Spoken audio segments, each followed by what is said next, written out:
नमस्कार दोस्तों, मैं देवेश शुक्ला आप सभी का स्वागत करता हूं आपके अपने यूट्यूब चैनल पर। मेरे प्यारे दोस्त, आज हम चर्चा करने वाले हैं एमए फर्स्ट सेमेस्टर के शिक्षा शास्त्र के पेपर नंबर 4 के ऊपर। ठीक है, किसके ऊपर चर्चा करने वाले हैं? तो एमए प्रथम सेमेस्टर शिक्षा शास्त्र के पेपर नंबर 4 के ऊपर चर्चा करने वाले हैं। और ये हमारी जो है महासंग्राम क्लास होने वाली है। आप सभी को पता है, जब भी मैं महासंग्राम क्लास की बात करता हूँ तो उसमें पिछले 3 वर्षों में पूछे गए इंपॉर्टेंट क्वेश्चंस के ऊपर चर्चा की जाती है। देखा जाता है कि प्रश्न किस प्रकार से पूछा गया था और साथ ही साथ उसका जवाब हमें किस प्रकार से देना था। इन्हीं सारी चीज़ों के ऊपर हम क्या करते हैं, इस महासंग्राम क्लास के अंतर्गत चर्चा करते हैं। ठीक है, चलिए बात करते हैं जो आपकी शिक्षा शास्त्र का पेपर नंबर 4 है भैया, उसका नाम है भारतीय शिक्षा का इतिहास। क्या है भैया? भारतीय शिक्षा का इतिहास आपके शिक्षा शास्त्र के पेपर नंबर 4 का नाम है। तो आप जिस किसी भी यूनिवर्सिटी से एमए कर रहे हो, अगर आपका सब्जेक्ट शिक्षा शास्त्र है तो आपको वहाँ का सिलेबस उठा करके जरूर चेक कर लेना है कि क्या आपके पेपर नंबर 4 का नाम भारतीय शिक्षा का इतिहास है या नहीं है तो अच्छी बात है, धड़ल्ले के साथ तैयारी कीजिए। अगर नहीं है तो जरूर चेक कर लीजिए कहीं पेपर नंबर 3, पेपर नंबर 2 या पेपर नंबर 1 का नाम तो नहीं है। ठीक है, इससे होगा कुछ नहीं, आप यहाँ से पूरा मन बना करके जाएंगे, पूरे मोटिवेशन के साथ जाएंगे कि पेपर नंबर 4 का जो है सर ने बहुत अच्छे से तैयारी करवा रखी है। अभी जो क्वेश्चन पेपर आएगा उसको चीर फाड़ डालेंगे। लेकिन भैया जैसे ही आप एग्जामिनेशन हॉल में जाते हैं और वहाँ पर प्रश्न पत्र आपके सामने आता है और आप प्रश्न पत्र में लिखे हुए प्रश्नों को पढ़ते हैं तो आपके पैरों तले जमीन खिसक जाती है, क्योंकि वहाँ पर मेरे बताए हुए आपको एक भी क्वेश्चंस देखने को नहीं मिलते हैं। क्यों नहीं देखने को मिलते हैं भैया? क्योंकि वहाँ पर आपके पेपर नंबर 4 का नाम भारतीय शिक्षा का इतिहास होता ही नहीं। अब जब आपके पेपर नंबर 4 का नाम भारतीय शिक्षा का इतिहास होगा नहीं तो आपको यहाँ के क्वेश्चंस वहाँ पर कैसे देखने को मिलेंगे? तो इसलिए इंपॉर्टेंट है कि आप एक बार जो है सिलेबस जरूर मैच करा दीजिए। ठीक है, जिससे आपको बाद में कोई भी प्रॉब्लम का सामना ना करना पड़े और आप कमेंट में आकर के ये मत बोलें कि सर आपके बताए हुए एक भी क्वेश्चंस मेरे पेपर में नहीं आए थे। ठीक है, चलिए बात करते हैं क्वेश्चंस के बारे में। तो आप यहाँ पर क्वेश्चंस को देख सकते हैं। पहला प्रश्न आपके सामने आ गया है और उसमें पूछा गया है, क्या पूछा गया भैया? वैदिक शिक्षा का के उद्देश्य आपको बताने हैं कि जो वैदिक शिक्षा थी, पहले जो वैदिक शिक्षा दी जाती थी उसके क्या उद्देश्य हुआ करते थे, उसी के बारे में आपको बताना है। तो आप लिखेंगे भैया, प्राचीन काल में वैदिक शिक्षा के प्रमुख उद्देश्य निम्न थे। पहला उद्देश्य क्या बताते थे? पहला उद्देश्य इनका होता था कि ज्ञान व अनुभव पर बल देना। ठीक है, आप क्या करें भैया, ज्ञान और अनुभव पर बल दें, ये पहला उद्देश्य हो जाता था वैदिक शिक्षा का।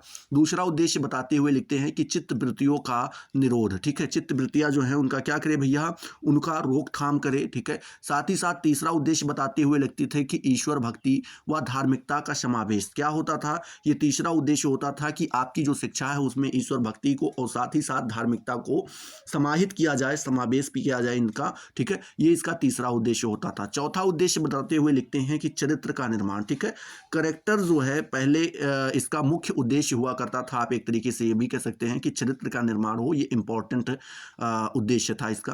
पांचवा बताते हैं कि व्यक्तित्व का विकास। ठीक है, क्या बताते थे? पर्सनालिटी डेवलपमेंट के ऊपर भी जो है ध्यान दिया जाता था। ये भी आपकी वैदिक शिक्षा का ही उद्देश्य हुआ करता था। छठा उद्देश्य बताते हुए लिखते हैं कि नागरिक व सामाजिक कर्तव्य पालन की भावना का समावेश।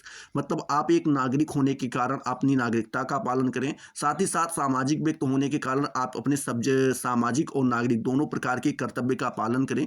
ऐसी भावना आपके अंदर डेवलप करना, यह भी क्या होता था भैया, वैदिक शिक्षा का ही उद्देश्य हुआ करता था। सातवां उद्देश्य बताते हुए लिखते हैं कि सामाजिक कुशलता की उन्नति। ठीक है, जो सामाजिक कुशलता जिसमें हो उसको बढ़ावा दिया जाए, ये भी जो है सम्मिलित किया जाता था। एक तरीके से आप कह सकते थे कि ये भी वैदिक शिक्षा का ही उद्देश्य हुआ करता था। आठवां जो उद्देश्य बताते हुए लिखते हैं कि राष्ट्रीय संस्कृति का संरक्षण एवं प्रसार। जो हमारी राष्ट्रीय संस्कृति है भैया, उसकी आप रक्षा करें और साथ ही साथ उसका क्या करें भैया, प्रचार प्रसार करें, उसको और आगे बढ़ाने का प्रयास करें। ये 8 प्रकार के उद्देश्य जो है भैया कहाँ पर रखे गए थे? तो वैदिक शिक्षा के ही उद्देश्य हुआ करते थे। प्राचीन भारतीय शिक्षा के उद्देश्य का निर्धारण व्यक्ति के लौकिक एवं पारलौकिक जीवन की सभी आवश्यकताओं को ध्यान में रखकर किया गया था। मतलब बोल रहे हैं कि जो आपकी प्राचीन भारतीय शिक्षा हुआ करती थी उसके उद्देश्य का निर्धारण दोनों चीज़ों को, लौकिक मतलब कि जो आपके भौतिक जगत में आपके सामने हैं, जिनको आप देख सकते हैं, छू सकते हैं, महसूस कर सकते हैं या जिनका उपयोग कर सकते हैं आप भैया, उनको ध्यान में रखा जाता था। साथ ही साथ लौकिक के बाद जो हमारा पारलौकिक है, जिसमें कि हमारी आत्मा मरने के बाद जहाँ पर आत्मा जाती है, या आप कह सकते हैं इस दुनिया के बाहर, इस भौतिक जगत के बाहर की जो दुनिया थी उसका भी क्या किया जाता था, वहां पे भी जो आवश्यकताएं होती थी उनको भी ध्यान में रख करके किया जाता था भैया, उद्देश्य का इनके निर्माण किया जाता था। ठीक है, तो इस प्रकार से आप पहले प्रश्न का जवाब दे दीजिएगा। अगला प्रश्न आपसे यहाँ पर पूछ रहे हैं, क्या पूछ रहे हैं कि वैदिक काल में उच्च शिक्षा का पाठ्यक्रम क्या था। मतलब बोल रहे हैं जो वैदिक काल हुआ करता था उसमें जो उच्च शिक्षाएं दी जाती थी उसके सिलेबस क्या हुआ करते थे, आपको वही बताना है। तो आप लिखेंगे पाठ्यक्रम में परा, जिसे हम आध्यात्मिक कहते हैं भैया, परा विद्या और अपरा विद्या। अपरा विद्या किसे कहते थे भैया, लौकिक विद्या कहते थे। दोनों को स्थान दिया गया था। मतलब बोल रहे हैं जो पाठ्यक्रम होता था उसमें आध्यात्मिक और लौकिक दोनों प्रकार की विद्याएं दी जाती थी। परा विद्या जिसे हम आध्यात्मिक विद्या कहते हैं, इसके अंतर्गत वेद आते थे, वेदांग आते थे, पुराण आते थे, दर्शन आते थे, उपनिषद, ये सारी चीजें हैं जो क्या रखी जाती थी भैया, सम्मिलित की जाती थी। किसमें, ये परा विद्या के अंतर्गत सम्मिलित की जाती थी, या आप कह सकते हैं आध्यात्मिक विद्या के अंतर्गत ये सारी चीजें क्या की जाती थी भैया, सम्मिलित की जाती थी। वहीं पर हम बात करें अपरा विद्या, जिसे आप क्या बोलते हैं, लौकिक विद्या बोलते हैं। इसके अंतर्गत इतिहास, तर्कशास्त्र, भूगर्भ शास्त्र, भौतिक शास्त्र और लौकिक, मतलब जितने भी इसके बाद लौकिक विषय बचते हैं, इन सभी को क्या किया जाता था भैया, लौकिक विद्या के अंतर्गत या फिर आप कह सकते हैं अपरा विद्या के अंतर्गत रखा जाता था। तो इस प्रकार से आप बता सकते हैं वैदिक काल में जो शिक्षा, उच्च शिक्षा का पाठ्यक्रम क्या हुआ करता था। ठीक है, इसको दो भागों में बांटा जाता था, पहले परा और दूसरा अपरा। परा को हम आध्यात्मिक और अपरा को लौकिक विद्या कहते थे। ठीक है, इसके अंतर्गत सभी को पता है ना कि परा के अंतर्गत वेद, वेदांग, पुराण, उपनिषद, ठीक है, दर्शन, ये सभी चीजें क्या की जाती थी, परा या फिर कह सकते हैं आध्यात्मिक विद्या के अंतर्गत शामिल की जाती थी। वहीं पर अपरा विद्या जिसे हम लौकिक विद्या कहते हैं, इसके अंतर्गत इतिहास, तर्कशास्त्र, भूगर्भ शास्त्र, ठीक है, भौतिक शास्त्र, इन सभी चीजों को, इन सभी प्रकार के विषयों को क्या किया जाता था, सम्मिलित किया जाता था। ठीक है, चलिए अगला प्रश्न यहीं पर आपसे पूछ रहे हैं, मठ या विहार के बारे में बताइए। मठ और विहार के बारे में आप क्या जानते हैं, आपको यहाँ पर बताना है। तो आप लिखेंगे भैया, बौद्ध धर्म का विकास मठों में हुआ है। जो बौद्ध धर्म है ये कहाँ पे डेवलप हुआ है भैया, तो मठों में हुआ है। ये मठ न केवल धर्म के अपितु शिक्षा के भी केंद्र थे। मतलब बोल रहे हैं कि जो ये आपके मठ हैं ये धर्म के ही केंद्र नहीं हुआ करते थे, इसमें शिक्षा भी ग्रहण करवाई जाती थी। तो इस तरीके से आप कह सकते हैं कि ये शिक्षा के भी केंद्र हुआ करते थे और शिक्षा देने का कार्य उसमें निवास करने वाले भिक्षुओं द्वारा किया जाता था। मतलब जो बोल रहे हैं कि जो वहाँ पर शिक्षा कौन देता था, तो उस मठ में जो भी भिक्षुक रहते थे, जो भिक्षुक का मतलब आप समझ रहे हैं ना, ऐसे लोग जो बौद्ध धर्म को ज्वाइन कर लिए हैं और भिक्षा मांग करके अपना क्या कर रहे हैं, जीवन यापन कर रहे हैं, तो उन्हीं को यहाँ पर भिक्षुक कहा जाता था। वही लोग क्या करते थे भैया, वही लोग निवास करने वाले भिक्षुओं द्वारा क्या किए जाते थे भैया, किया जाता था। वहां पे जो भिक्षु लोग रहते थे उन्हीं के द्वारा ज्ञान दिया जाता था। डॉक्टर आर के मुखर्जी जी ने इसी को बताते हुए लिखा है कि बौद्ध मठ बौद्ध शिक्षा और ज्ञान के केंद्र थे। मतलब वो बताते हैं कि जो बौद्ध मठ हुआ करते थे वो बौद्ध शिक्षा के और साथ ही साथ बौद्ध ज्ञान के भी क्या हुआ करते थे, केंद्र हुआ करते थे। बौद्ध संसार अपने मठों के पृथक या स्वतंत्र रूप से शिक्षा प्राप्त करने का कोई अवसर नहीं देता था। मतलब बोल रहे हैं कि जो बौद्ध होता था, ठीक है, बौद्ध संसार जो था वो वही ऐसा मानता था कि अगर आप उसके मठ से अलग होकर के, मतलब उसके मठ में ना जाएं, कहीं और बैठ करके शिक्षा ग्रहण करें, तो इसका क्या बोल रहे हैं भैया, इसका कोई अवसर नहीं देता था। मतलब ऐसा वो नहीं मानता था कि आप मठ से अलग करके होकर के सीखें, आप मठ में आकर के सीखें, ऐसा उसका मानना था। ठीक है, आगे लिखते हैं, धार्मिक और लौकिक सब प्रकार की शिक्षा भिक्षुओं के हाथ में थी। मतलब आपको धार्मिक शिक्षा लेनी हो, लौकिक शिक्षा लेनी हो, तो सभी प्रकार की शिक्षाएं किसमें दी जाती थी भैया, तो वहां के जो भिक्षुक हुआ करते थे उन्हीं के द्वारा दी जाती थी।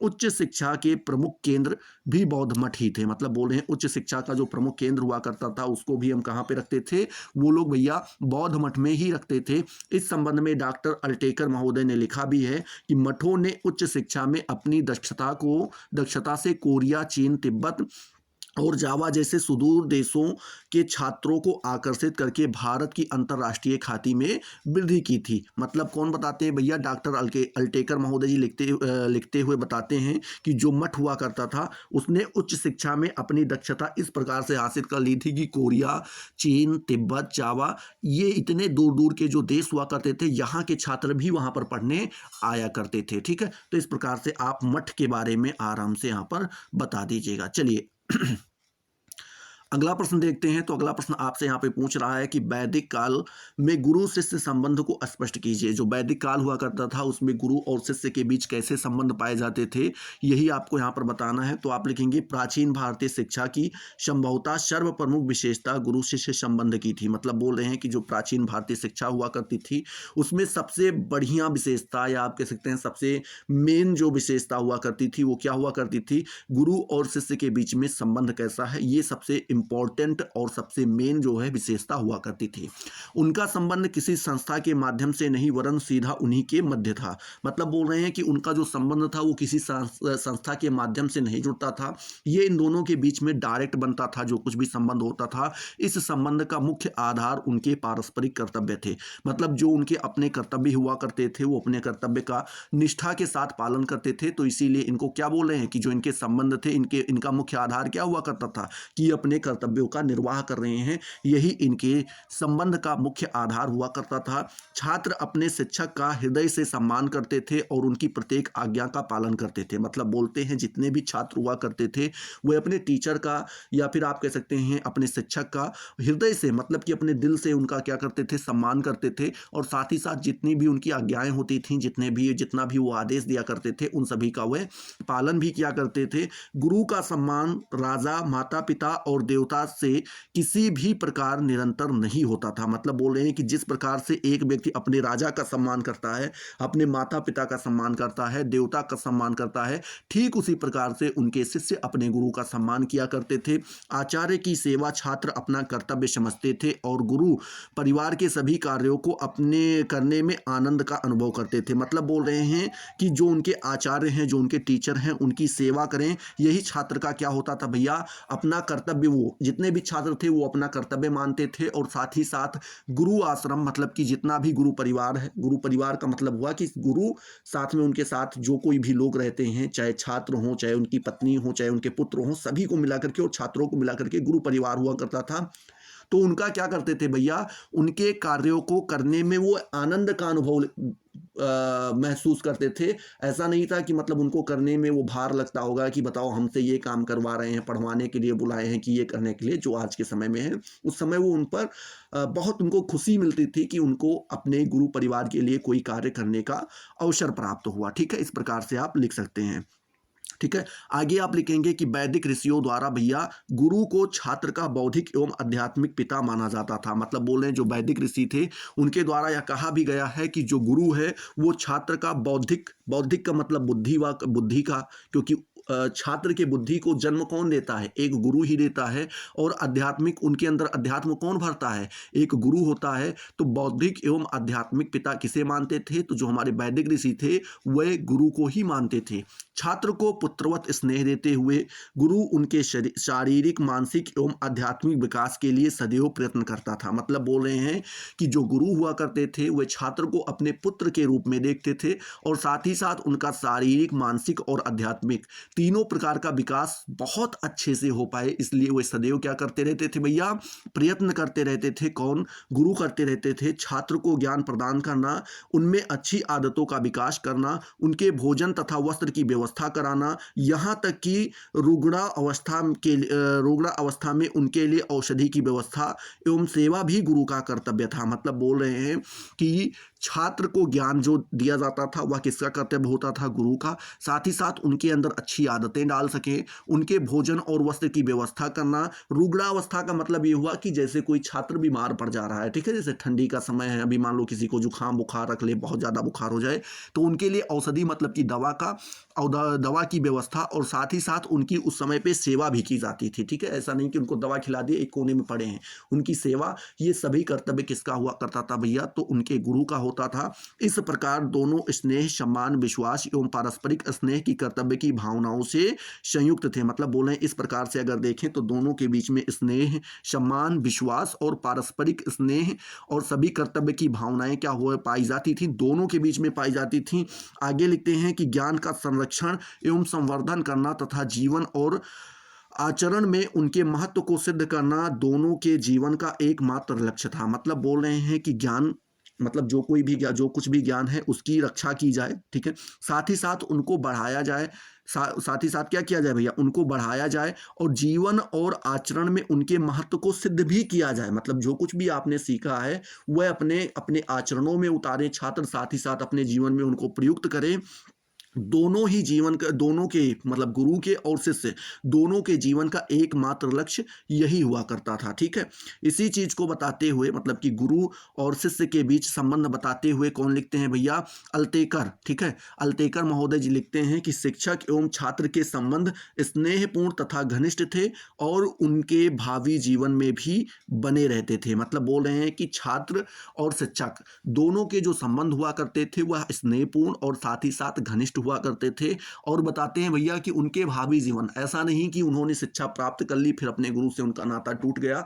मतलब जितना भी वो जीवन जीते थे छात्र लाइफ के बाद भी, ठीक है, छात्र जीवन के बाद भी जो जीवन जीते थे, उन सभी भावी जीवन में उनके गुरु हमेशा क्या होते थे भैया, पूजनीय उनके लिए होते थे। ये कौन बताते हैं, अल्तेकर महोदय जी बताते हैं। ठीक है, चलिए अगला प्रश्न यहां पर आपसे पूछ रहे हैं कि उपनयन और समावर्तन संस्कार क्या है, आपको यहां पर बताना है भैया।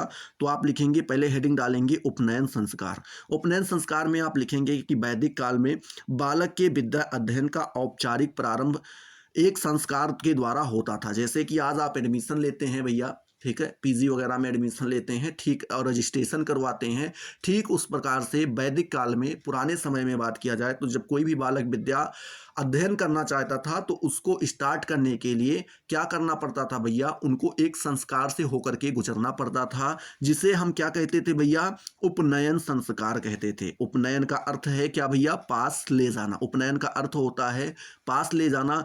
अतः बालक को शिक्षा के लिए अध्यापक के पास ले जाना ही उपनयन संस्कार कहलाता है। मतलब बोल रहे हैं कि बालक को आप शिक्षा ग्रहण करने के लिए जब अध्यापक के पास लेकर के जाते हैं तो वही आपका क्या कहलाता है, उपनयन संस्कार कहलाता है। वास्तव में उपनयन संस्कार के उपरांत ही बालक ब्रह्मचर्य आश्रम में प्रवेश करता था। मतलब बोल रहे हैं जब बालक का उपनयन संस्कार हो जाता था तो उसी के बाद बालक क्या करता था भैया, ब्रह्मचर्य आश्रम में भी प्रवेश कर लेता था तथा ब्रह्मचारी भी कहलाता था। ठीक है, किसके बाद, उपनयन संस्कार के बाद। ठीक है, आगे आप लिखेंगे ब्रह्मचारी कहलाता था। उसके बाद आप लिखेंगे उपनयन बालक का दूसरा जन्म माना जाता था। ऐसा माना जाता था कि जब बालक का उपनयन संस्कार होता था उसके बाद बालक का क्या हुआ है, दूसरा जन्म हुआ है। उस समय माना जाता था कि माता पिता बालक को भौतिक जन्म अथवा शारीरिक जन्म देते हैं। आचार्य के यहाँ उपनयन के द्वारा शिक्षा दीक्षा होने पर उसका आध्यात्मिक जीवन प्रारंभ होता है तथा इस काल में बालक की आत्मा तथा मानसिक का विकास होता है। इसीलिए विद्या आरंभ के संस्कार को दूसरा जन्म अथवा आध्यात्मिक जन्म भी कहा जाता था। मतलब मानते हैं कि जब बालक का उपनयन संस्कार होता था तो ये माना जाता था कि उसका दूसरा जन्म हुआ है।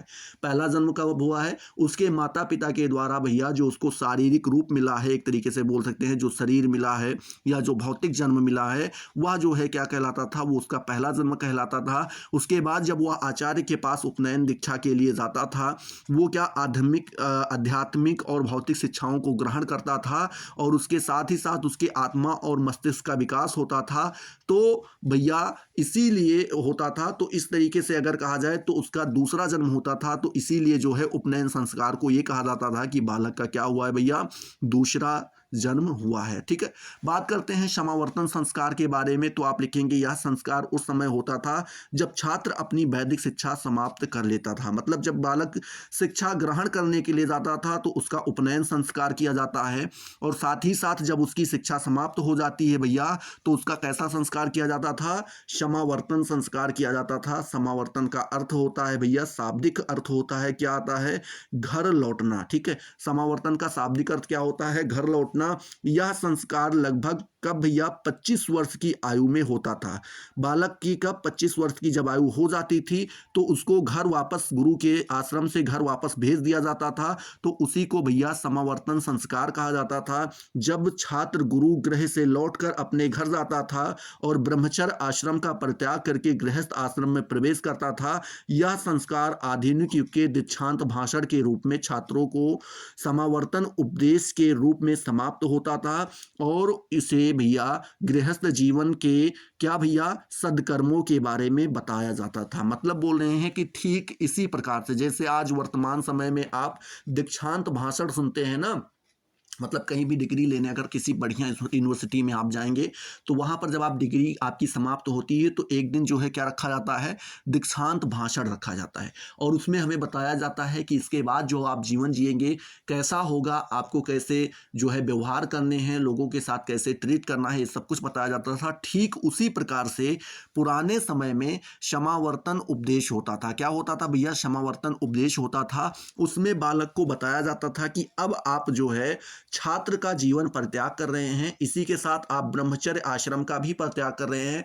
अब आपका जाके विवाह होगा, आप अपने बच्चों के साथ, पति पत्नी के साथ, माता पिता परिवार भाई बहन के साथ में अपना पूरा जीवन व्यतीत करेंगे और साथ ही साथ अपने समाज के लिए, अपने आसपास के लोगों के लिए, अपने परिवार के लिए आप अच्छे अच्छे कर्म करेंगे, उनका जो है जीवन यापन करवाएंगे। ठीक है, ये सभी उपदेश दिए जाते थे और साथ ही साथ उनको और भी चीजें ऐसे करके बताई जाती थी। वही हमारा क्या कहलाता था? समावर्तन संस्कार या फिर आप समावर्तन उपदेश कह सकते हैं, कहा जाता था। ठीक है, चलिए आई होप आपका समावर्तन और आपका उपनयन दोनों संस्कार यहां पे क्लियर हो गया होगा।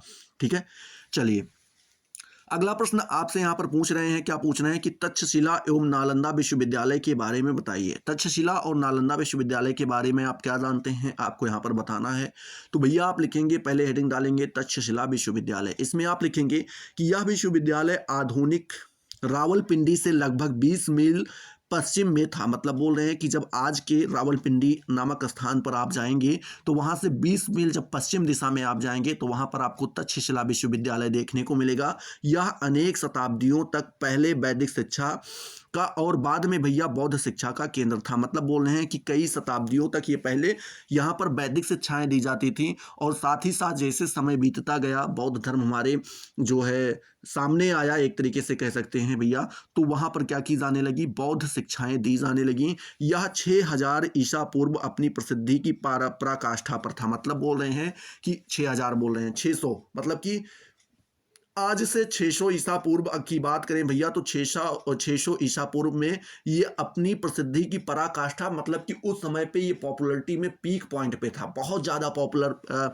विश्वविद्यालय हुआ करता था उस समय पे। लिखते हैं भैया कि व्याकरण पाणिनि, ठीक है,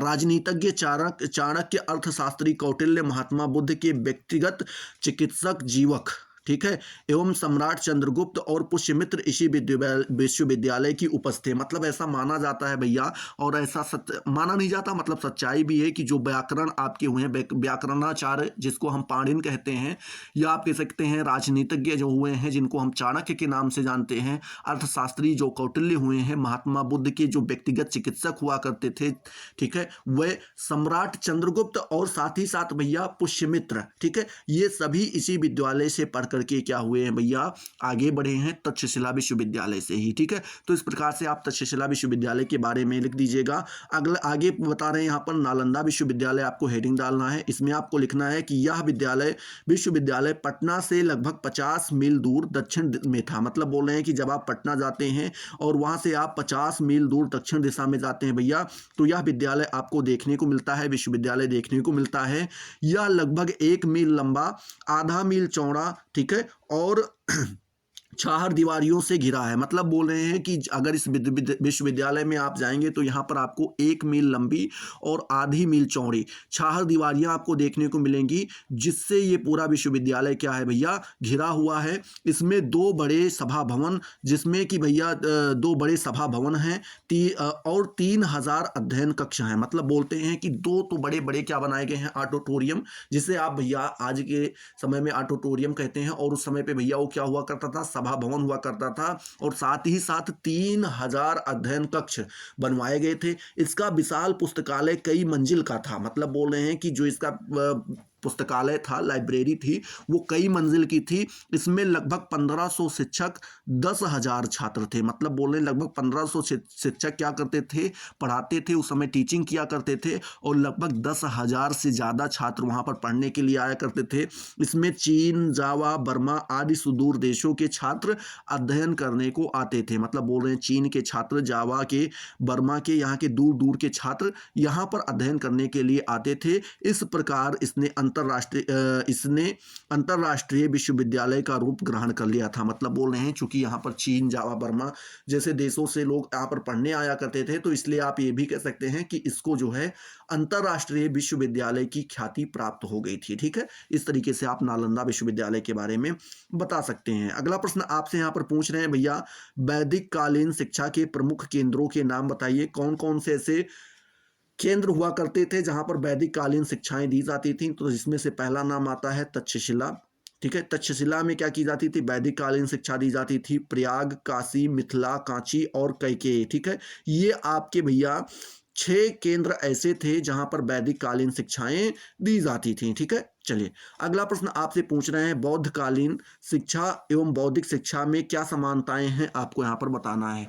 बोल रहे हैं कि जो बौद्ध कालीन शिक्षाएं थी और जो वैदिक शिक्षा थी, दोनों में कौन कौन सी समस्याएं बोल रहे हैं, समानताएं थी, इसके बारे में आपको बताना है। तो आप पहले हेडिंग डालेंगे बौद्ध एवं वैदिक शिक्षा में समानताएं।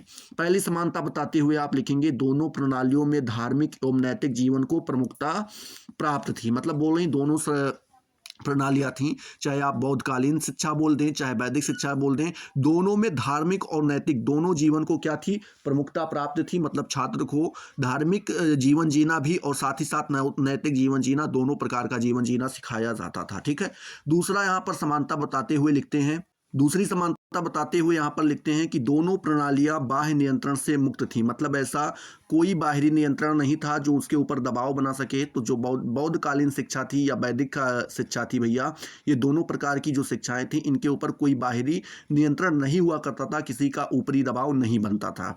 तीसरा जो समानता बताते हुए लिखते हैं कि दोनों प्रणालियों में छात्र की दिनचर्या एक रूपता थी। मतलब बोल रहे हैं कि चाहे आप बौद्धकालीन शिक्षा की बात करें चाहे आप जो है वैदिक शिक्षा की बात करें, दोनों में जो छात्रों की दिनचर्या हुआ करती थी, मतलब आप एक तरीके से बोल सकते हैं जो आजकल के बच्चे बनाते हैं, क्या बनाते हैं, टाइम टेबल, इनका टाइम टेबल जो है क्या हुआ करता था? एक जैसा हुआ करता था।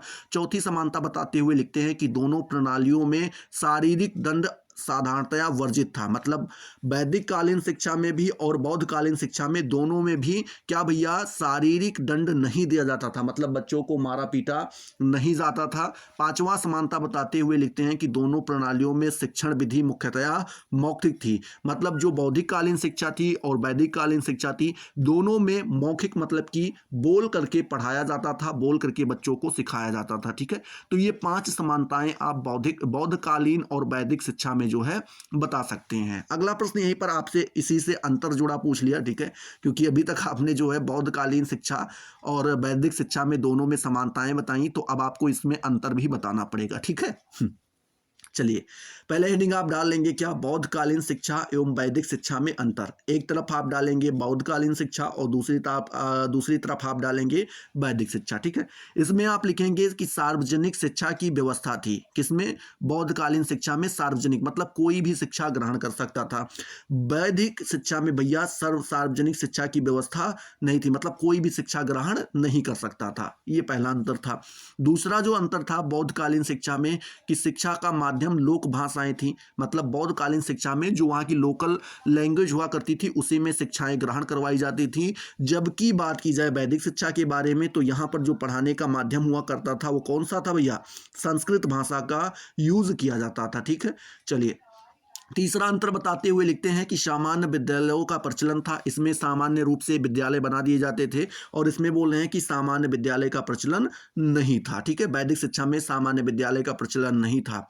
बौद्धकालीन शिक्षा में बताते हैं भैया कि विभिन्न जातियों के भिक्षुक शिक्षक थे। मतलब ऐसा नहीं था कि एक ही जाति का कोई शिक्षक हो, जैसे कि बौद्धकालीन जो आपकी क्या थी शिक्षा थी भैया, इसमें जिस भी जाति का लोग हो कोई किसी भी जाति का व्यक्ति हो, अगर वह ज्ञान हासिल कर रखा है, ज्ञानी है, मतलब चीज़ों को समझता है, पढ़ा सकता है अच्छे से, ऐसा कोई भिक्षुक है तो वो पढ़ा सकता था, कोई इसके लिए बाध्यता नहीं थी। वहीं पर वैदिक शिक्षा की बात की जाए तो वहाँ पर केवल ब्राह्मण ही क्या कर सकते थे भैया? शिक्षा दे सकते थे।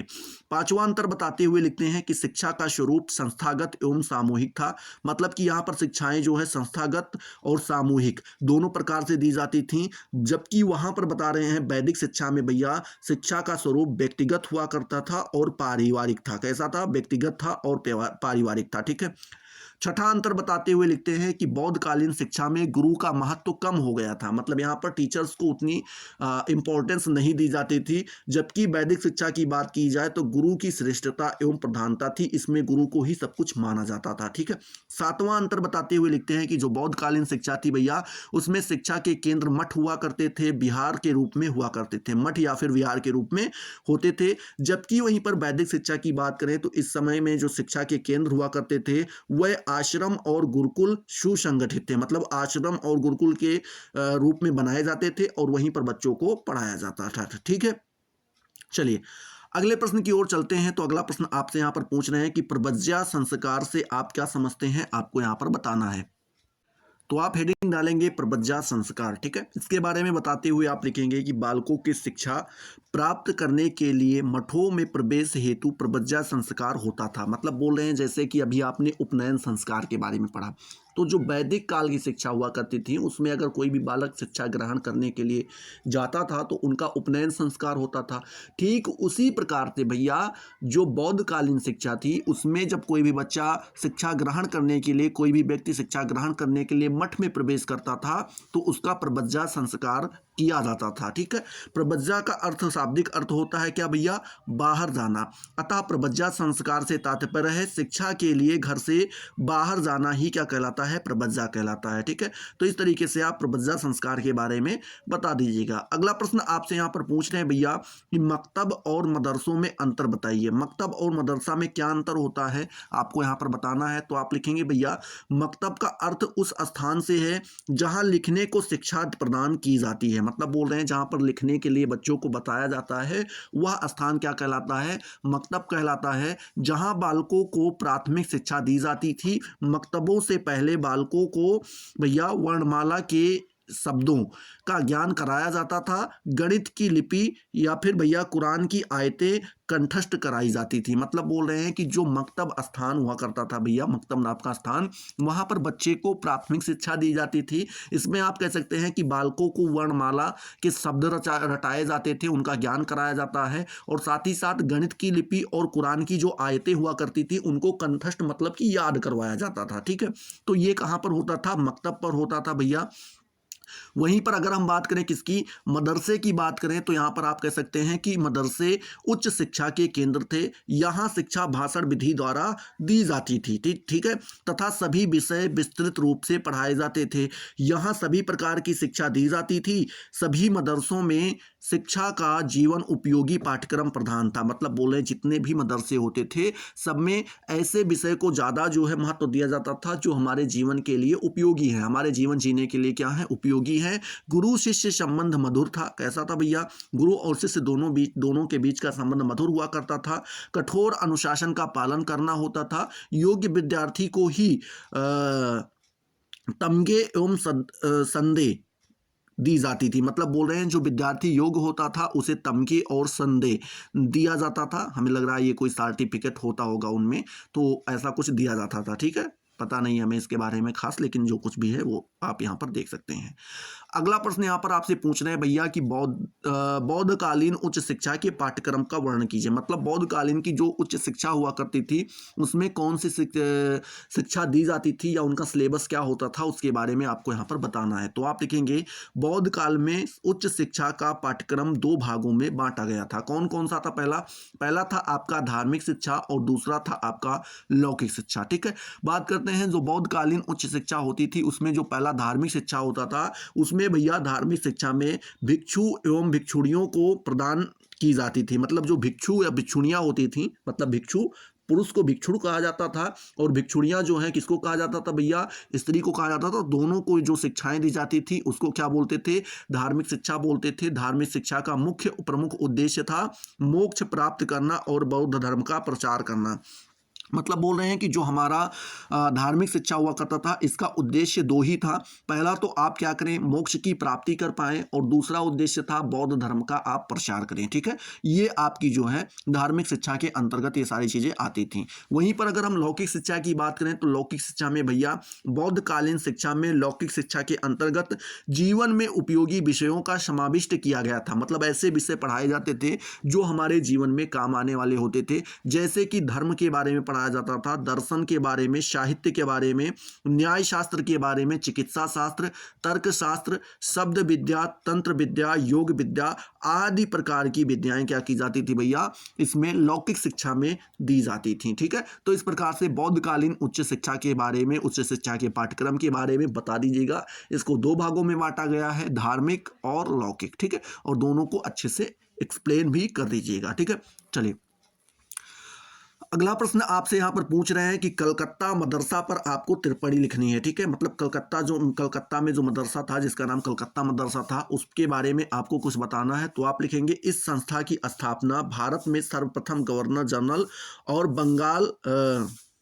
बंगला एवं फारसी के प्रगाढ़ विद्वान, क्या नाम था भैया, वारेन हेस्टिंग के व्यक्तिगत प्रयास के फलस्वरूप 1781 ईस्वी में हुई। मतलब बोल रहे हैं कि जो ये संस्था थी, कलकत्ता मदरसा थी, इसकी स्थापना सबसे पहले कौन भैया, तो भारत के उस समय के गवर्नर जनरल थे जिनको बांग्ला और फारसी भाषा का बहुत अच्छा ज्ञान था, प्रगाढ़ विद्वान थे, मतलब इन बहुत अच्छा ज्ञान था इन दोनों भाषाओं का। उनका नाम था वारेन हेस्टिंग भैया। उनका कुछ व्यक्तिगत प्रयास था, वो चाहते थे कि कलकत्ता में कोई मदरसा खुले, तो उसी के फलस्वरूप 1781 में इसकी स्थापना हुई थी। इसकी स्थापना का तत्कालिक कारण भैया था, क्या था, हेस्टिंग को कलकत्ता नगर के कुछ संभ्रांत मुसलमानों से प्राप्त होने वाला आवेदन पत्र, मतलब बोल रहे हैं कि उस समय के कुछ संभ्रांत मुसलमान थे भैया, जिन्होंने क्या किया था, उनके पास आवेदन पत्र भेजा था कि आप यहाँ पर एक मदरसे का निर्माण करवाएं। तो वारेन हेस्टिंग ने भैया क्या किया था, वहाँ पर कलकत्ता में एक मदरसे का निर्माण या स्थापना करवाई थी। कब करवाई थी, 1781 ईस्वी में करवाई थी। उस समय वो भारत के गवर्नर जनरल हुआ करते थे। आगे लिखते हैं, कलकत्ता मदरसा में शिक्षा की अवधि 7 वर्ष की थी और शिक्षा का माध्यम अरबी भाषा थी। मतलब बोल रहे हैं जो कलकत्ता मदरसा था उसमें शिक्षा ग्रहण करने की जो अवधि हुआ करती थी वो 7 वर्ष की हुआ करती थी, और इसमें जो शिक्षा को पढ़ाने का या शिक्षा देने का जो माध्यम हुआ करता था वो अरबी भाषा होती थी। इस संस्था के पाठ्यक्रम में अंगीकृत विषयों को स्थान दिया गया था। मतलब बोल रहे हैं भैया अग्रांकित का मतलब जो आगे विषय बताए गए हैं उनको स्थान दिया गया था इसके पाठ्यक्रम के अंतर्गत। अग्रांकित विषय कौन कौन से हैं, पहला यहाँ पर बताते हैं दर्शन व्याकरण। ठीक है, दर्शन के बारे में, व्याकरण के बारे में, अंक गणित के बारे में, रेखा गणित, तर्कशास्त्र, नक्षत्र विद्या, मुस्लिम कानून और धार्मिक सिद्धांत, इन सभी विषयों के बारे में वहाँ पर पढ़ाया जाता था। कहाँ पर भैया, कलकत्ता मदरसा में। कुछ ही समय में इस संस्था की ख्याति दूर दूर तक फैल गई।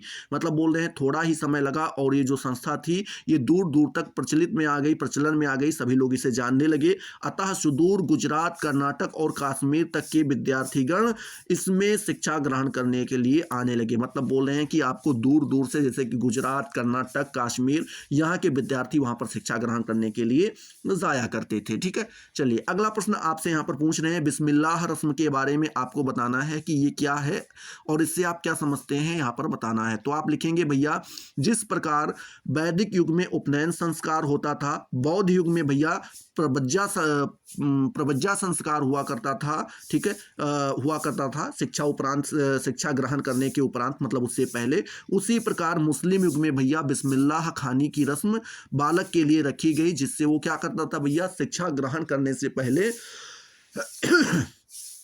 इस रस्म का पालन करता था। इस रस्म के समय बालक 4 वर्ष 4 माह 4 दिन का होता था। मतलब जब बालक 4 वर्ष 4 माह 4 दिन का हो जाता था तो उसकी बिस्मिल्लाह रस्म करवाई जाती थी। इस रस्म के समय बालक के लगभग सभी संबंधित उपस्थित रहते थे और वह नए वस्त्र धारण करके मौलवी साहब के समक्ष उपस्थित होता था। मतलब बोल रहे हैं कि ये जो रस्म करवाई जाती थी बिस्मिल्लाह रस्म, इस समय पे बालक के जितने भी सगे संबंधित हुआ करते थे वे सभी वहाँ पर उपस्थित होते थे और बालक को नए वस्त्र पहना करके किसके सामने, मौलवी साहब के सामने भेजा जाता था। मौलवी साहब कुरान शरीफ की आयतें पढ़ते थे और बालक से उनको दोहराते थे। मतलब बोल रहे हैं कि जो मौलवी साहब होते थे वो क्या करते थे, कुरान शरीफ की आयतें पढ़ते और बच्चे को क्या कहते थे, बोलते थे तुम जो मौलवी साहब बोल रहे हैं उसी को क्या करो भैया, दोहराओ। यदि बालक उनको दोहराने में असमर्थ होता था, मतलब कुछ ऐसे बच्चे होते हैं जो 4 वर्ष के होने के पश्चात भी नहीं बोल पाते हैं, तो वो क्या करते थे भैया, तो उनके द्वारा केवल बिस्मिल्लाह कहा जाना ही पर्याप्त समझा जाता था। मतलब बोल रहे हैं कि कोई ऐसा बालक था जो कुरान की आयतें सही से नहीं बोल सकता था या उनको नहीं दोहरा सकता था, तो वो केवल इतना कह दे बिस्मिल्लाह, तो वो भी उसी के बराबर माना जाता था। यही हमारा क्या कहलाता था भैया, बिस्मिल्लाह रस्म कहलाता था। आप आराम से इसके बारे में बता सकते हैं। अगला प्रश्न आपसे यहाँ पर पूछ रहे हैं कि बौद्धकालीन शिक्षण संस्थाओं पर संक्षिप्त टिप्पणी लिखिए। बौद्धकालीन जो शिक्षण संस्थाएं हुआ करती थी उसके बारे में हमें बताना है। तो आप लिखेंगे भैया, बौद्ध काल में शिक्षा सामान्यतया मठों, बिहारों एवं संग्रामों में होती थी। ठीक है, किसमें मठ, बिहार और संग्राम। ठीक है, इतने जगह पर क्या किया जाता था, बौद्धकालीन शिक्षा दी जाती थी। छात्र साधारणतः बौद्ध मठ में 12 वर्ष रहकर शिक्षा अध्ययन करते थे। तक्षशिला, नालंदा, ठीक है, उसके बाद वल्लभी, विक्रमशिला, मिथिला, अमरावती आदि प्रमुख शिक्षण संस्थाएं थी। मतलब बोल रहे हैं कि जो बौद्ध मठ हुआ करता था भैया, उसमें कोई भी बच्चा 12 वर्ष तक रह करके क्या करता था, अध्ययन करता था। इसमें से जो मुख्य संस्थान थे, जिसमें से पहला था तक्षशिला, दूसरा नालंदा, तीसरा आपका वल्लभी, चौथा विक्रमशिला, पांचवा मिथिला और छठा अमरावती। ऐसे और भी कुछ शिक्षण संस्थान हुआ करते थे जो मुख्य थे यहाँ पर बताए गए। बौद्धकालीन शिक्षा प्रणाली में अध्ययन काल जो है भैया 22 वर्ष निर्धारित किया गया था। मतलब बोले जो बौद्धकालीन शिक्षा थी उसकी प्रणाली में ऐसा माना जाता था कि किसी बच्चे को 22 वर्ष तक शिक्षा क्या की जाएगी, दी जाएगी। जबकि आप वैदिक काल में जानते हैं बच्चे को 25 वर्ष तक शिक्षा दी जाती थी, वहीं पर बौद्धकालीन में 22 वर्ष तक क्या की जाती थी भैया, शिक्षा दी जाती थी। 12 वर्ष की प्रवज्जा तथा 10 वर्ष का भैया क्या होता था, उपसंवाद। मतलब बोल रहे हैं कि प्रवज्या संस्कार जो होता था, ठीक है, उसके बाद जो है 12 वर्ष शिक्षा बालक ग्रहण करता था, जिसमें वो पढ़ना लिखना ये सब सीखता था। और 10 वर्ष की जो होता था उसमें क्या होता था, उपसंवाद। मतलब बैठ करके एक दूसरे से बातचीत करके या एक तरीके से कह सकते हैं लेक्चर के द्वारा उनको शिक्षा दी जाती थी। इस प्रकार भैया 30 वर्ष की आयु तक शिक्षा चलता था। मतलब जब तक बालक 30 वर्ष तक नहीं हो जाता था तब तक ये शिक्षाएं चलती थी। बौद्ध मठ अथवा बिहार बड़े नगरों के निकट खुले स्थान पर बनाए गए थे। मतलब बोल रहे हैं कि जो भी बौद्ध मठ बनाए गए थे या जो बौद्ध विहार बनाए गए थे वह जो बड़े नगर हुआ करते थे उनके बाहर ही, उनसे थोड़ा दूरी पर, उनके पास ही क्या होते थे, जो खुले स्थान हुआ करते थे वहां पर बनाए जाते थे। इसमें आवासीय शिक्षा की व्यवस्था थी। मतलब बोल रहे हैं इसमें कोई छात्र रह भी सकता था अगर रहना चाहे। गुरुओं के लिए गुरु निवास और शिष्यों के लिए छात्रावास थे। मतलब बोल रहे हैं गुरु के रहने के लिए गुरु निवास बनवाया जाता था और वहीं पर छात्रों को रहने के लिए भैया छात्रावास का प्रबंध किया गया था। अगला प्रश्न आपसे पूछ रहे हैं कि प्राच्य पाश्चात्य विवाद से क्या तात्पर्य है, आपको यहां पर बताना है। तो आप लिखेंगे प्राच्य पाश्चात्य विवाद में भाग लेने वाले दो प्रमुख दल थे। मतलब बोल रहे हैं जो आपका प्राच्य पाश्चात्य विवाद था इसमें भाग लेने वाले दो प्रमुख दल थे, जिसमें से पहला कौन सा था भैया, जिसमें पहला था प्राच्यवादी और दूसरा था पाश्चात्यवादी। ठीक है, विवाद का मुख्य कारण था 1813 में आज्ञा पत्र। क्या था भैया, 1813 में एक आज्ञा पत्र आया था। यही विवाद का कारण था कि 43वीं धारा में प्रयुक्त 3 शब्द थे। मतलब बोल रहे हैं कि 1813 ईस्वी में एक आज्ञा पत्र आया था, उसकी जो 43वीं धारा थी, मतलब 43 नंबर्स की धारा थी, उसमें 3 शब्द रखे गए थे। पहला शब्द क्या था, साहित्य का पुनरुद्धार एवं विकास। क्या रखा गया था भैया, साहित्य का पुनरुद्धार एवं विकास। दूसरा, भारत के विद्वान नागरिकों के उत्साहवर्धन। ठीक है, और तीसरा लिखा गया था क्या, विज्ञान संबंधित ज्ञान का प्रारंभ एवं प्रवर्धन। ये 3 शब्द रखे गए थे, यही विवाद के कारण हुए थे। इसमें आगे लिखते भी हैं कि भैया प्राच्यवादी एवं पाश्चात्यवादी ने इन तीनों की व्याख्या 2 भिन्न प्रकार की। मतलब बोल रहे हैं कि जो आपके प्राच्यवादी थे उन्होंने इस तीनों शब्दों की व्याख्या कुछ अपने दूसरे हिसाब से की, वहीं पर पाश्चात्यवादियों की बात करें तो उन्होंने इसकी व्याख्या कुछ दूसरे हिसाब से की। अतएव विवाद का जन्म हो गया इसी के कारण से। तो आप प्राच्य एवं पाश्चात्य विवाद के बारे में आराम से बता सकते हैं। अगला प्रश्न यहां पर आपसे पूछ रहे हैं कि मैकाले ने अंग्रेजी के पक्ष में कौन कौन से तर्क दिए थे। मतलब बोल रहे हैं जो मैकाले ने अंग्रेजी के पक्ष में कुछ तर्क दिए थे, आपको बताना है कि उन्होंने कौन कौन से तर्क दिए थे। तो पहले आप हेडिंग डालेंगे मैकाले द्वारा अंग्रेजी के पक्ष में दिए गए तर्क। ठीक है, जिसमें से पहला तर्क उन्होंने ये बताया था कि प्राच्य शिक्षा संस्थानों, ठीक है, प्राच्य शिक्षा संस्थाओं में आर्थिक सहायता प्राप्त करके छात्र शिक्षा प्राप्त करता है, जबकि पाश्चात्य शिक्षा में छात्र स्वयं फीस देते तथा शिक्षा प्राप्त करते हैं। मतलब बोल रहे हैं कि जो प्राच्य शिक्षा संस्थाएं हुआ करती थी उसमें आर्थिक सहायता प्राप्त करके, मतलब कि छात्रों को खुद रुपया दिया जाता था, उसके बाद उनको शिक्षा दी जाती थी। मतलब जो संस्थाएं हुआ करती थी वही बच्चों को पैसा भी देती थी और साथ में ही उनको शिक्षा ग्रहण करवाती थी, जबकि जो पाश्चात्य वहीं पर शिक्षा थी भैया, उसमें क्या हुआ करता था, छात्र स्वयं से फीस ले जाकर के संस्था को देता था, उसके बाद वो क्या करता था, शिक्षा ग्रहण करता था। दूसरा जो है पक्ष बताते हुए लिखते हैं कि अंग्रेजी इस देश के शासकों की भाषा है। मतलब उसमें यह बताया गया था कि जो अंग्रेजी है वो क्या है भैया, इस जो शासक इस देश के जो शासक हैं उनकी लैंग्वेज क्या है, अंग्रेजी है। या दूसरा पक्ष बताते थे। तीसरा पक्ष बताते हुए लिखते थे भैया, तीसरा तर्क देते हुए उन्होंने लिखा था कि भारतवासी स्वयं अंग्रेजी भाषा के लिए उत्कंठित है। मतलब भारतवासी स्वयं क्या चाहते हैं भैया, अंग्रेजी भाषा सीखना चाहते हैं। और चौथा तर्क उन्होंने बताया था कि इंग्लैंड में यूनानी और लैटिन भाषा के द्वारा उत्पत्ति हुई थी। मतलब वो बताते हैं कि इंग्लैंड में यूनानी और लैटिन भाषा के द्वारा अंग्रेजी भाषा की जो है क्या हुई थी भैया, उत्पत्ति हुई थी। इस प्रकार भारत में भी अंग्रेजी शब्द के द्वारा उन्नति हो सकती है। ठीक है, एक मिनट गलत पड़ गए। ठीक है, यहां पर थोड़ा सा पीछे चलते हैं। यहां पर बताते हैं कि इंग्लैंड में यूनानी और लैटिन भाषा के द्वारा क्या हुई थी भैया, इंग्लैंड की उन्नति हुई थी। ठीक इसी प्रकार से भारत में अंग्रेजी भाषा के द्वारा ही क्या हो सकती है, भारत की उन्नति हो सकती है। ऐसा किसका मानना था, मैकाले का मानना था। इसने अंग्रेजी के विषय में यही तर्क दिया था। आगे आप लिखेंगे कि मैकाले के अनुसार देखें तो उन्होंने बताया भी था कि यह भाषा पाश्चात्य भाषाओं में भी सर्वोपरि है। मतलब वो मानते थे कि जब पाश्चात्य भाषाओं की बात की जाती है तो उसमें सबसे ऊंची लैंग्वेज कौन सी मानी जाती है भैया, हमारी अंग्रेजी मानी जाती है। जो इस भाषा को जानता है वह सुगमता से उस विशाल ज्ञान भंडार को प्राप्त कर सकता है जिसे विश्व की सबसे बुद्धिमान जातियों ने रचा है। मतलब बोलते हैं, मैकाले ने कहा कि जो अंग्रेजी भाषा को जानता है वो ज्ञान के ऐसे विशाल भंडार को प्राप्त कर सकता है, इतना ज्यादा ज्ञान प्राप्त कर सकता है। कौन से ज्ञान को भैया, जिसको विश्व के सबसे बुद्धिमान जातियों ने क्या किया था भैया, रचा था। या किसका मानना था, मैकाले जी का मानना था। ठीक है, जिसके पक्ष में हम खुद नहीं रहते हैं, क्योंकि विश्व की जो सबसे बढ़िया ज्ञान था वो संस्कृत में रचा गया था, ना कि इंग्लिश में रचा गया था। ठीक है, चलिए अगला प्रश्न आपसे यहाँ पर पूछ रहे हैं कि वुड के घोषणा पत्र से क्या तात्पर्य है, आपको यहाँ पर बताना है। वुड ने एक घोषणा पत्र दिया था, उसके बारे में आपको यहाँ पर बताना है। तो आप लिखेंगे सन 1853 में कंपनी के आज्ञा पत्र के पुनरावतरण ठीक है के समय ब्रिटिश पार्लियामेंट ने यह निश्चय किया कि भारतीय शिक्षा की प्रमुख समस्याओं का समाधान किया जाना अनिवार्य है। मतलब बोलते हैं कि जो 1853 में कंपनी का एक आज्ञा पत्र आया था, उसके बाद बोल रहे हैं कि ब्रिटिश पार्लियामेंट ठीक है, थोड़ा प्रोनाउंसिएशन में दिक्कत हो रही, ब्रिटिश पार्लियामेंट में ने यह निश्चय किया कि जो भारतीय शिक्षा है भैया उसमें जो भी प्रमुख समस्याएं देखने को मिल रहे हैं उनका समाधान किया जाए, और ये अनिवार्य मतलब कि कंपलसरी है, उनको किया ही जाना चाहिए। इस विचार से प्रेरित होकर पार्लियामेंट ने एक जांच समिति की नियुक्ति की। ठीक है, उसने क्या किया था, ब्रिटिश पार्लियामेंट ने एक जांच समिति की क्या की भैया, नियुक्ति की, और उसे भारतीय शिक्षा के संबंध में अपने सुझाव देने का आदेश दिया और बताया कि तुम जांच करो और भैया उसके बाद जो भारतीय शिक्षा है उसके संबंध में अपने सुझाव दो कि उसमें कौन कौन से ऐसे परिवर्तन है जो हमें करने चाहिए और कौन कौन से ऐसे परिवर्तन है जो नहीं करनी चाहिए।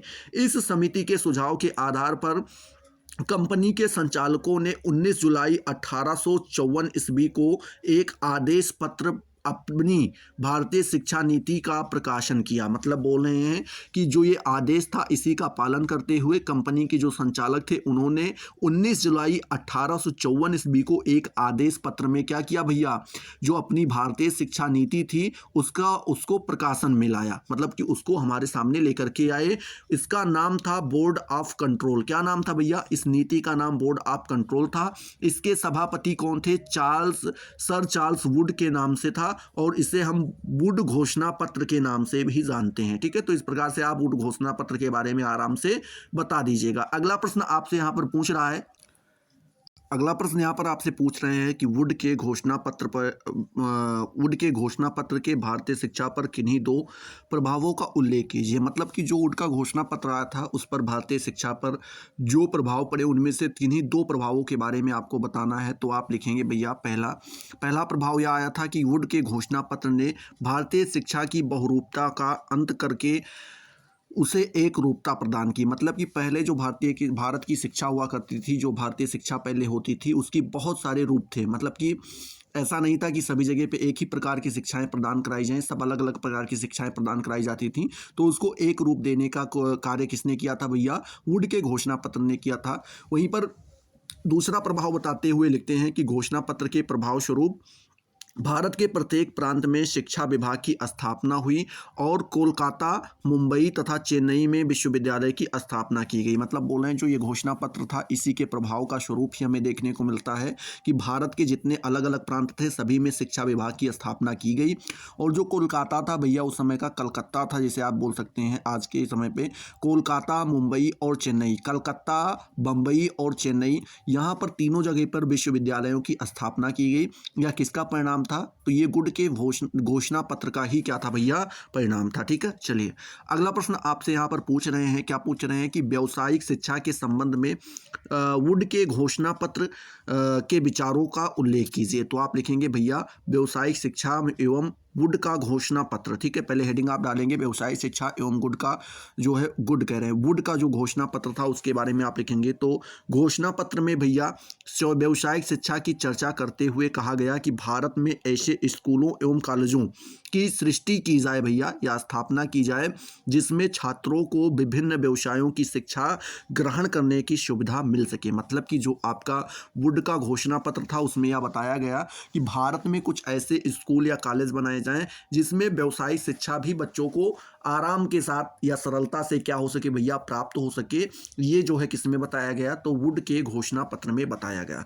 अगला प्रश्न आपसे पूछ रहे हैं कि वुड के घोषणा पत्र की कमियों का उल्लेख कीजिए। कौन कौन सी ऐसी कमियां थीं जो वुड के घोषणा पत्र के अंतर्गत थी? तो आप लिखेंगे भैया वुड के घोषणा पत्र की कमियों का संक्षेप में निम्न प्रकार से व्यक्त किया जा सकता है। मतलब बोल रहे हैं कि कुछ कमियां थीं जिनको हम यहाँ पर देख सकते हैं एक एक करके। ठीक है, पहली कमी बताते हुए लिखते हैं कि घोषणा पत्र में शिक्षा को पूर्णतया राज्य के अधीन कर दिया गया और उन पर शासन का आधिपत्य स्थापित हो जाने से प्राचीन काल से प्रचलित स्वतंत्र कार्य की समाप्ति हो गई। मतलब बोल रहे हैं कि ये पहली कमी थी कि जो शिक्षा थी भैया उसके ऊपर पूर्णतया पूर्ण रूप से किसका? राज्य का अधिकार हो गया या राज्य के अधीन कर दी गई और उस पर शासन का क्या हो गया था भैया? आधिपत्य स्थापित हो गया था, जिससे जो प्राचीनतम काल से एक प्रचलन चला आ रहा था भैया कि स्वतंत्रता के साथ कार्य किया जाना चाहिए, वो स्वतंत्रता खत्म कर दी गई। ठीक है, ये पहली कमी थी। दूसरी कमी बताते हुए लिखते हैं कि सरकारी नौकरियों में सुशिक्षित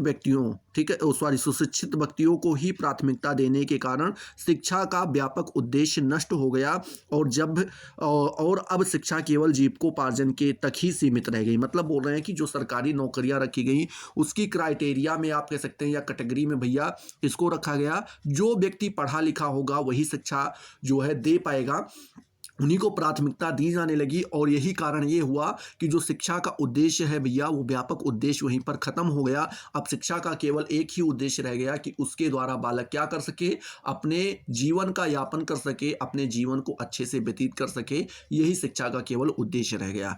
तीसरा कमी बताते हुए लिखते हैं भैया कि अंग्रेजी शिक्षा ने पाश्चात्य धर्म एवं साहित्य का अधिक प्रसार किया। मतलब बोल रहे हैं कि जो अंग्रेजी शिक्षा थी उसमें पाश्चात्य धर्म और साहित्य, ठीक है, पाश्चात्य के धर्म जो थे और पाश्चात्य की जो साहित्य थी उनका अधिक प्रसार किया गया। भारतीय साहित्य और भारतीय धर्म को बहुत ज़्यादा यहाँ पर हानि हुई, आप ये कह सकते हैं। ये इसकी तीसरी कमी थी। चौथी कमी बताते हुए लिखते हैं कि शिक्षा की इस प्रणाली में परीक्षाओं को सर्वोच्च स्थान दिया गया। मतलब बोले जो शिक्षा की प्रणाली थी इसमें जो आपके टेस्ट होते थे, परीक्षा एग्जाम्स होते थे, उनको सबसे ऊंचा स्थान दिया गया। इससे छात्रों ने परीक्षा पास करना ही अपना उद्देश्य बना लिया और यह कारण यह था भैया भैया कि जो वहाँ पर परीक्षा को सबसे ऊंचा स्थान दिया जाने लगा। इसी कारण से जो भी छात्र इस प्रणाली के अंतर्गत पढ़ते थे उनका केवल एक ही उद्देश्य होता था कि वो किसी तरीके से अपनी जो शिक्षा है उसको पास कर सके, जो उनका जो कॉलेज है उसको पास करके आगे निकल सके। ठीक है, तो उनका उद्देश्य चेंज हो गया था।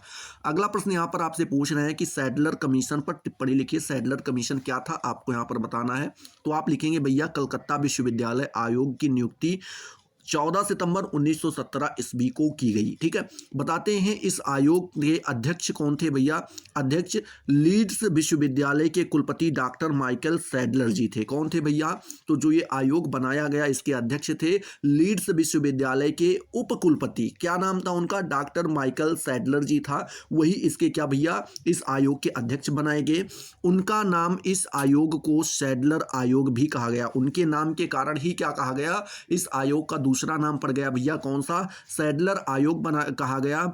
आयोग को मुख्यतः कलकत्ता विश्वविद्यालय की स्थिति की जांच करने के साथ अन्य विश्वविद्यालय व शिक्षा के अन्य अंगों पर जांच करने का अधिकार दिया गया। मतलब बोल रहे हैं कि जो ये आयोग था इसका मुख्यतः केवल यही उद्देश्य था कि कलकत्ता विश्वविद्यालय की स्थिति की जांच करे कि यह किस स्थिति पे है, और साथ ही साथ जो और भी विश्वविद्यालय हैं उनके शिक्षा और उनके जो अन्य अंग हैं, मतलब शिक्षा के से जुड़े कई अन्य अंग होते हैं जैसे कि प्रशासन वगैरह होता है। ठीक है, तो इनकी भी जांच करे। इन सभी का अधिकार जो है किसको दिया गया भैया, इस आयोग को दिया गया। आगे आप लिखेंगे कि आयोग में किया गया। ठीक है, अगला आगे लिखते हैं कि जिला शिक्षा बोर्ड तथा जिला प्रशिक्षण केंद्र सर्वेक्षण द्वारा इसकी पुष्टि करेंगे। कौन करेगा भैया इसकी पुष्टि, तो जो जिला शिक्षा बोर्ड होगा या जिला प्रशिक्षण केंद्र होगा भैया वही इस पर्यवेक्षण की क्या करेगा भैया, पुष्टि करेगा। पांचवा बताते हैं यहाँ पर क्या बताते हैं कि 7वीं एवं 8वीं, पांचवा ये थोड़ा चेंज हो गया हमें लग रहा है,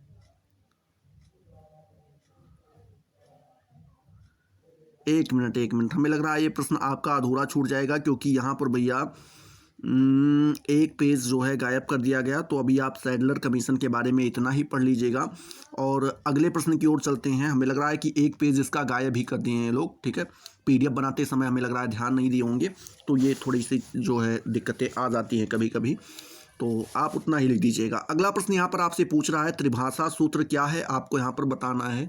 तो आप लिखेंगे भैया कि भाषा समस्या के समाधान के लिए द्विभाषा सूत्र की अपेक्षा त्रिभाषा सूत्र को अधिक उपयोगी मानकर सन 1956 में केंद्रीय स्तर पर त्रिभाषा सूत्र का प्रतिपादन किया गया। मतलब बोल रहे हैं कि भाषा की जो समस्याएं होती हैं उनका समाधान ढूंढने के लिए या उनको जो प्रॉब्लम्स आई उनका सोल्यूशन ढूंढने के लिए जो है जो हमारा द्विभाषा सूत्र था उसकी अपेक्षा इन्होंने त्रिभाषा सूत्र को ज़्यादा उपयोगी समझा, और यही कारण था कि 1956 ईस्वी में केंद्रीय स्तर पर हमें त्रिभाषा सूत्र का प्रतिपादन देखने को मिला। उस समय से लेकर के 1968 तक जब केंद्रीय सरकार ने इसको मान्यता प्रदान की, यह अपना अंतिम रूप ग्रहण करने के लिए अनेक अवस्थाओं से होकर गुजरा। मतलब बोल रहे हैं कि उस समय से लेकर के 1968 तक जब केंद्रीय सरकार ने इसको क्या की भैया, इसको मान्यता दे दी, यह अपना अंतिम रूप ग्रहण करने के लिए क्या हुआ भैया, अनेक प्रकार की अवस्थाओं से होकर के बेचारा गुजरता रहा। इस संबंध में निम्नलिखित विषय सामग्री का समावेश किया गया। मतलब बोल रहे हैं इस संबंध में अगर देखें तो कुछ ऐसे विषय सामग्री थी जिनका समावेश किया गया, जिसमें से पहला था सूत्र का प्रतिपादन। क्या था भैया, सूत्र का प्रतिपादन। आप लिखेंगे 1956 देश की आवश्यकताओं के संदर्भ में त्रिभाषा सूत्र को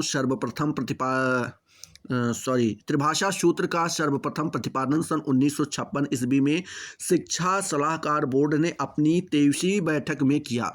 उसने किस में किया, 23वीं बैठक में किया। उसने सरकार के अनुमोदनार्थ निम्नलिखित 2 सूत्र का निर्माण किया। मतलब बोल रहे हैं कि जो सूत्र का प्रतिपादन था ये 1956 में भैया, सूत्र का प्रतिपादन जो 1956 में आया, इसमें बताते हैं भैया कि देश की आवश्यकताओं के संदर्भ में त्रिभाषा का सर्वप्रथम प्रतिपादन कब किया गया भैया? सन 1956 में केंद्रीय शिक्षा सलाहकार बोर्ड ने अपनी 23वीं बैठक में किया। और उसने क्या कहा भैया? सरकार के अनुमोदनार्थ निम्नलिखित 2 सूत्रों का निर्माण किया। मतलब सरकार के कहने पर उसने 2 सूत्र का निर्माण किया। पहला सूत्र उसका क्या था भैया? जिसमें यह बताया गया कि मातृभाषा या क्षेत्रीय भाषा, ठीक है, मातृभाषा या क्षेत्रीय भाषा, मातृभाषा और क्षेत्रीय भाषा का मिश्रित पाठ्यक्रम, या फिर मातृभाषा और एक शास्त्रीय भाषा का मिश्रित पाठ्यक्रम, हिंदी या अंग्रेजी, और आगे बताते हैं भैया एक आधुनिक भारतीय भाषा, एक आधुनिक यूरोपीय भाषा, जो एक और दोनों में से ली गई हूँ। मतलब बोल रहे हैं कि यहाँ पर कुल मिलाकर के ये बताया गया कि पहले बालक को क्षेत्रीय भाषा मातृभाषा में पढ़ाया जाएगा, फिर क्षेत्रीय भाषा में, फिर मातृ और क्षेत्रीय दोनों प्रकार के मिश्रित पाठ्यक्रम उसके लिए लागू किए जाएंगे, फिर मातृभाषा के साथ साथ एक शास्त्रीय भाषा को भी सम्मिलित किया जाएगा, फिर धीरे धीरे बालक को हिंदी या फिर अंग्रेजी में शिक्षा दी जाएगी। और उसके बाद बोलते हैं भैया कि आधुनिक भारतीय भाषा या फिर आधुनिक यूरोपीय भाषा। आधुनिक भारतीय भाषा मतलब जैसे हिंदी हुआ या जो और 22 भाषाएं हमारी, उसमें से एक भाषा हो, और एक भाषा अंग्रेजी भाषा होनी चाहिए, यूरोपीय भाषा जिसमें अंग्रेजी मुख्य है, तो आप बोल सकते हैं अंग्रेजी भाषा। और साथ ही साथ पहले और दूसरे में, ठीक है, उसमें शामिल किए गए चीज़ों को रखा जाएगा, ठीक है। चलिए, दूसरा सूत्र उन्होंने क्या बताया? दूसरे सूत्र में बताया कि पहले सूत्र के समान, ठीक है, दूसरे में बताते हैं अंग्रेजी या एक आधुनिक यूरोपीय भाषा रखी जाएगी, और दूसरा बताते हैं हिंदी क्षेत्रों के लिए कोई अन्य आधुनिक भाषा, भारतीय भाषा हिंदी क्षेत्रों के लिए रखा जाएगा, ठीक है। इस तरीके से आप बता सकते हैं। अगला प्रश्न आपसे यहाँ पर पूछ रहे हैं भैया, क्या पूछ रहे हैं कि कोठारी कमीशन के माध्यमिक शिक्षा के व्यवसायीकरण हेतु क्या सिफारिशें की गई हैं, ये आपको यहाँ पर बताना है। जो कोठारी कमीशन था उसके माध्यम से शिक्षा के व्यवसायीकरण में कुछ सिफारिशें की गई थी, उसके बारे में बताना है। तो आप लिखेंगे कोठारी कमीशन के माध्यमिक शिक्षा के व्यवसायीकरण हेतु निम्न सिफारिशें की गई हैं, जिसमें से पहली सिफारिश यह किया गया था कि इस स्तर पर ज़्यादा से ज़्यादा शिक्षा का व्यवसायीकरण किया जाए। क्या किया जाए भैया? जो ये स्तर है इस पर क्या किया जाए? ज़्यादा से ज़्यादा शिक्षा का व्यवसायीकरण किया जाए। साथ ही साथ बताते हैं प्रशिक्षित व्यक्तियों के लिए माध्यमिक शिक्षा व्यवसायिक हो। जो प्रशिक्षित व्यक्ति हैं उनके लिए क्या होनी चाहिए? माध्यमिक शिक्षा एक व्यवसायिक होना चाहिए। तीसरा बताते हैं संपूर्ण माध्यमिक स्तर पर पूर्णकालीन, ठीक है, एवं अल्पकालीन व्यवसायिक शिक्षा की व्यवस्था की जानी चाहिए, ठीक है। तो ये आपकी यहाँ पर बोल सकते हैं भैया 3 सिफारिशें ये लिख सकते हैं, और 2 सिफारिशें आपकी आगे यहाँ पर देखने को मिलेंगी। क्या क्या थी? चौथी सिफारिश ये थी भैया कि व्यावसायिक शिक्षा के लिए केंद्र सरकार राज्य सरकार को अधिक से अधिक अनुदान दे। मतलब बोल रहे हैं जो व्यावसायिक शिक्षा है उसके लिए केंद्र सरकार क्या करे? राज्य सरकार को ज़्यादा से ज़्यादा अनुदान मतलब कि धन दे, एक तरीके से कह सकते हैं। और पांचवा बताते हैं बालिकाओं को अलग से व्यवसायिक शिक्षा की व्यवस्था की जानी चाहिए। बालिकाओं के लिए अलग से शिक्षा, व्यवसायिक शिक्षा की व्यवस्था की जाए। अगला प्रश्न यहाँ पर पूछ रहे हैं कि 1986 ईस्वी की एनईपी, जिसे हम बोलते हैं भैया न्यू एजुकेशन पॉलिसी, यानी आप कह सकते हैं नई शिक्षा नीति में साक्षरता पाठ्यक्रम हेतु क्या नीति बनाई गई, आपको यहाँ पर बताना है, ठीक है। जो 1986 में एनईपी आई थी या नई शिक्षा नीति 1986 आई थी, उसमें साक्षरता के लिए क्या कार्यक्रम किया गया था वही आपको यहाँ पर बताना है। तो इसमें आप लिखेंगे भैया कि नई शिक्षा नीति 1986 में 15 से 35 आयु वर्ग के निरक्षर व्यक्तियों को साक्षर बनाने के लिए एक साक्षरता कार्यक्रम प्रारंभ करने की बात कही गई। इसकी पूर्ति हेतु ग्रामीण क्षेत्रों में सतत शिक्षा केंद्र को खोलने का सुझाव दिया गया। परियोजना अधिकारियों का कर्तव्य है कि वे श्रमिकों में शिक्षा का विस्तार करें। इस शिक्षा कार्यक्रम में रेडियो, टीवी एवं चलचित्र की सहायता से दूरस्थ शिक्षा को प्रोत्साहित किया जाए, ठीक है। क्या बताते हैं कि जो नई शिक्षा नीति 1986 आई थी उसमें यह बताया गया था कि जो व्यक्ति 15 वर्ष की आयु से लेकर के 35 वर्ष की आयु के बीच के हैं और निरक्षर हैं, मतलब उनको पढ़ना लिखना नहीं आता है, तो उनको साक्षर बनाया जाए। उसके लिए जो ये कार्यक्रम था ये स्टार्ट किया गया था, प्रारंभ किया गया था। इसकी पूर्ति हेतु क्या बताते हैं ग्रामीण क्षेत्रों में जो सतत शिक्षा केंद्र हैं उनको खोलने का सुझाव भी दिया गया कि ग्रामीण जो क्षेत्र है उसमें सतत शिक्षा केंद्र खोले भी जाए। परियोजना अधिकारियों का कर्तव्य है कि वे श्रमिकों में शिक्षा का विस्तार करें। मतलब बोल रहे हैं जो परियोजना अधिकारी होते हैं उनका यह कार्य हो जाएगा कि जो श्रमिक हैं उनका शिक्षा का विस्तार किया जाए।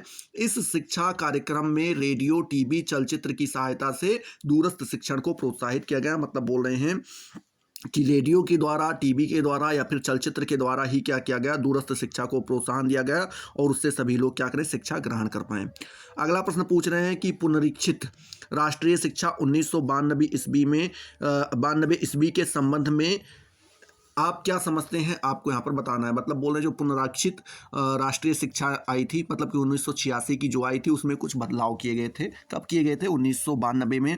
तो उसमें आपको बताना है कि उसके बारे में आप क्या समझते हैं। तो आप लिखेंगे 1992 की जो पुनरीक्षित शिक्षा नीति है उसके आधार पर 1986 की NEP आई। मतलब क्या हुई थी, आधार क्या था भैया, 1986 की जो नई शिक्षा नीति आई थी वही इसका आधार था। इसमें 10+2+3 शिक्षा संरचना को अपनाने, शैक्षिक अवसरों की समानता और गुणवत्ता, राष्ट्रीय पाठ्यक्रम लागू करना, नवोदय विद्यालय की स्थापना करना आदि पर बल दिया गया। मतलब बोल रहे हैं भैया क्या हुआ था कि 10+2+3 मतलब कि पहले बालक 10 साल तक पढ़ेगा, फिर 2 और पढ़ेगा, 10 साल पे एक सर्टिफिकेट दिया जाएगा जो मेन होगा, फिर 2 साल के बाद 10 के बाद जो दोबारा होगा उसमें दिया जाएगा। फिर जब वो 3 साल की परीक्षा के देगा, मतलब पहले 10वां जो पहला बोर्ड एग्जाम होता था जो मान्य था, फिर उसके बाद 12वां जो मान्य होता था, फिर उसके बाद जब आप ग्रेजुएशन करते थे 3 वर्ष का, तो वो तो 10+2+3 वाला जो है क्या था, संरचना अपनाने का जो है क्या किया गया भैया, सुझाव दिया गया। साथ ही साथ शैक्षिक अवसरों की समानता और गुणवत्ता पर भी ध्यान दिया गया। ठीक है, इस पर भी नियम लागू किया गया और राष्ट्रीय पाठ्यक्रम लागू किया गया। नवोदय विद्यालय की स्थापना करने पर, इन सभी चीज़ों पर क्या किया गया, बल दिया गया था 1992 में ही। ठीक है, अगला प्रश्न आपसे यहाँ पर पूछ रहे हैं कि बेसिक शिक्षा के किन्हीं 3 आधारभूत सिद्धांतों का उल्लेख कीजिए। तो आप लिखेंगे बेसिक शिक्षा के आधारभूत सिद्धांतों को निम्नलिखित या निम्न शीर्षकों द्वारा स्पष्ट किया जा सकता है। पहला शीर्षक कौन सा है? बेसिक शिक्षा बेसिक शिक्षा के भैया जो आधारभूत सिद्धांत है उसमें से पहला कौन सा आता है? अनिवार्य एवं निःशुल्क शिक्षा, ये पहला आता है। दूसरा बताते हैं हस्तशिल्प की शिक्षा और तीसरा बताते हैं स्वावलंबी शिक्षा। ठीक है, ये 3 प्रकार की जो है शिक्षाएं इसमें लागू की गई। अगला प्रश्न आपसे यहाँ पर पूछ रहे हैं बुनियादी शिक्षा के किन्हीं 3 उद्देश्यों का नाम उल्लेख कीजिए। तो भैया बुनियादी शिक्षा के प्रमुख उद्देश्य निम्न शीर्षकों द्वारा भली भांति स्पष्ट किए जा सकते हैं। पहला क्या रखा गया था? पहला उद्देश्य भैया बुनियादी शिक्षा का रखा गया था कि नागरिक गुणों का विकास किया जाए। जो नागरिक गुण है, मतलब व्यक्ति के जो गुण होते हैं उनका विकास हो। दूसरा बताते हैं उद्देश्य रखते हैं कि सांस्कृतिक उद्देश्य और तीसरा सर्वोदय समाज। ठीक है, ये 3 प्रकार के उद्देश्य जो है बुनियादी शिक्षा के रखे गए थे।